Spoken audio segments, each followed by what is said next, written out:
What's good, you guys? Lately, I've been going down a pretty deep Asics rabbit hole, just buying up different models and comparing and contrasting them. And it seems to be pretty on trend for what people want to wear anyways. So we're going to continue in that fashion today with a different Asics model. But this one in particular is one of my favorite ones. And it's been picking up a lot of steam lately, which I like to see. It's been getting a lot of dope collabs from the new Invincible collab that just dropped and the Kith ones that came out. There's a lot of interesting stuff going on and collaborators getting in on the action with this model. So not only am I going to review this shoe, but also I'm going to give you at the end a ranking of all the different models that I have, first to last as far as comfort and all that stuff, just where they fall in the lexicon of the Asics catalog. So without any further ado, we'll just get right into the shoe, and that is the Gel Nimbus 10.1.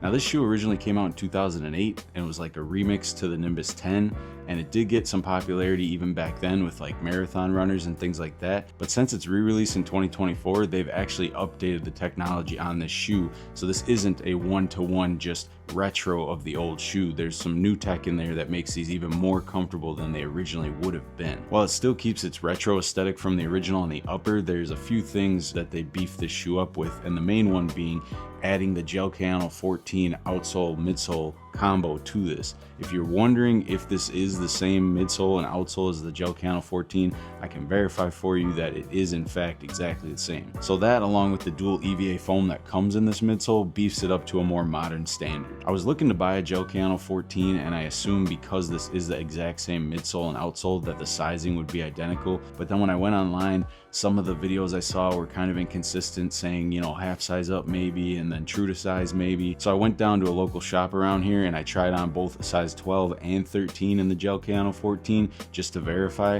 and I can say now unequivocally that if you were true to size in the 10.1, you will also be true to size in the Gel Cano 14. I didn't notice any difference or any, discomfort. They both fit basically identically with the true to size. It's somewhat snug, but it's not smothering you in any kind of way, and there is no 12.5 that I've seen. So when you go up to the 13, it does give you a bit more room if you have really wide feet. But honestly, I think going true to size for like 95% of people is going to be just fine. Some people said in the Cano 14 there's a little tightness in the midfoot. I didn't notice that really. I've rocked the Nimbus 10.1 and the Cano 14 both with and without the move insoles, and either way they're comfortable and I didn't experience any irritation at all. The shoe in hand has a lot of good mixes of materials, and it really just feels premium, more so than like an 1130 might. I saw some of those recently at another shop, and seeing them in hand, I've never bought a pair, but they just felt kind of cheap and maybe a little flimsy. This does not feel that way. This is a lot more of a premium product in my opinion. On the lateral side, you get this sweeping underlayment panel that has like a grid design underneath it, and that's covered by this mesh, and that breaks up the two sides of the more open mesh that you get a little bit on the bottom by the Asics logo, and then the rest leads into the eye stays by the tongue and continues onto the toe. This colorway is the seal gray and Jasper green, so on the Asics logo you have this deep emerald, and then you get this medium gray on all the mesh. That netting overlay on that sweeping panel, however, gives it more depth because it's almost like beige in hand. Then on the heel you get this metallic panel with that almost brushed metal effect that I've seen on a few other runners now, and the gel branding in the middle. And then above it there's this almost basketball jersey type mesh that you don't see anywhere else on the shoe, but it comes in this darker emerald green, and then you get the Gel Nimbus 10.1 branding on it. The medial side on this switches everything around though, which kind of makes it feel like you're getting two shoes for the price of one. That mesh underlayment with the netting, those colors are reversed. Now it's mainly white and the stripes are green. That trim towards the heel corner is now black, and then the Asics logo itself is actually inverted, so now it's predominantly chrome with a trim of that emerald green. And that medial side of the toe box comes up to the eye stay area now, and it's all in brushed chrome. But now getting into my favorite part of the shoe, which I'm sure is going to be a lot of other people's favorites as well, is the toe box. With this asymmetrical overlap design and then all these embossed areas, it's something that you never see on a shoe, and it really just makes these stand out even more. And of course they keep with that brushed metal texture on all the emerald elements of the toe box. The tongue itself basically starts with those two asymmetrical panels open, and it comes up in that same silver mesh. And on the tongue tag and lace locks you get a really intricate design with the Asics branding and Gel Nimbus 10.1, and that's in that brushed metal. And then at the top it's almost like a pale alien green. The laces you get on this one are some rounded trail laces, again similar to the Action Bronson 990 V6s, and I just think that is a huge plus. I don't really think that oval laces are the way to go on most mesh runners. You get a way better drape. So the fact that they put these on, not to mention the fact that it actually has some patterning to it, just adds another layer to the shoe. The back of the tongue and the sock liner are in this really plush satiny cream color, and it feels really good on foot, very supportive and comfortable.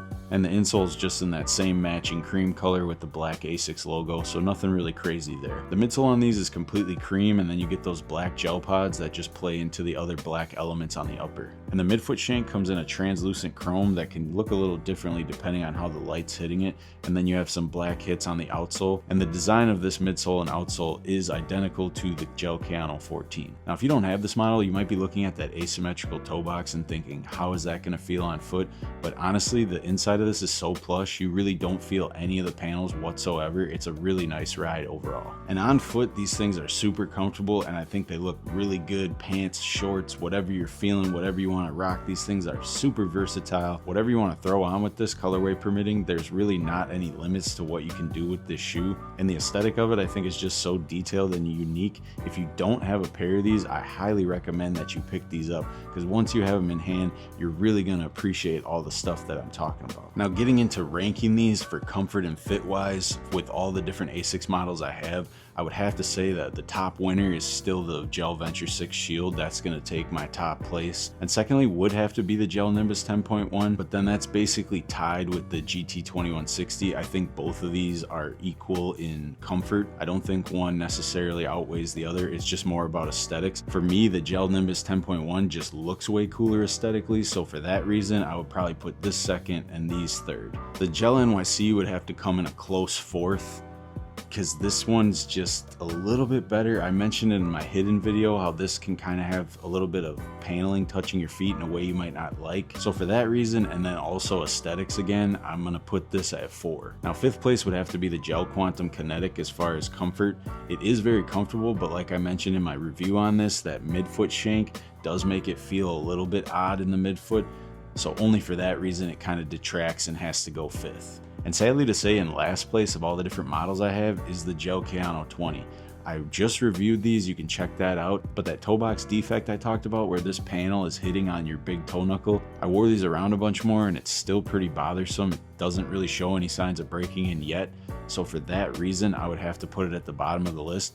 Don't get me wrong, this is a very comfortable footbed, so underfoot is great, but that medial panel rubbing on your big toe is super annoying. I might actually buy another version of this in a full size up, because they don't actually have a 12.5, and see if that changes things. And I almost forgot, I guess because I don't really count this as just a pure Asics, just because this model is not a current one that's readily available, but the Gel Terramoa would probably rank just underneath the Gel NYCs. Now like I said, I don't have a Gel Nimbus 14 in hand, but I did just order a grail of a pair that I'll have soon, so I'll be doing a review on that.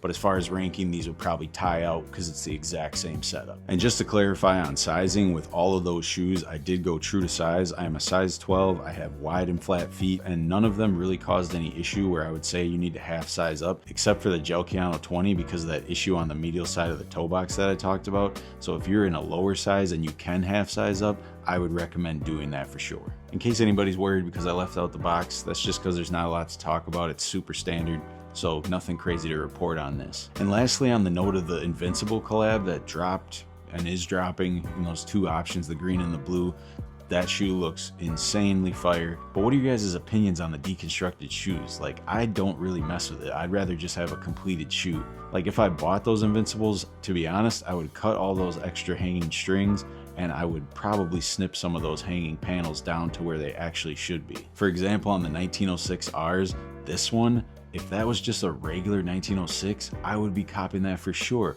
But now I'm seeing all the deconstructed models are just outlet bound, going on hella sale. But maybe it's just me, I don't know. But if you want to leave it in the comments if you mess with that deconstructed vibe or not, I'd be happy to hear your opinion. And an update from last video on the shoes I said I was trying to sell, I was able to get rid of the Above the Clouds GT 2160s in that shamrock color, and today I just sold the Snipes exclusive New Balance 1000s, so the only shoe I have left that I am trying to sell if anyone's interested is the Tomoko Garashi GT 2160s. These are size 12, $100 steel price, so if you're interested, just get at me in the comments. And if I can get my hands on a pair of those Invincible collabs for the channel, I will definitely do so. But if you guys wouldn't mind liking, commenting or subscribing. That would be really appreciated. But that's going to wrap it up for the video on the Gel Nimbus 10.1s. So thank you guys for watching, and remember, life's short, so buy the shoes.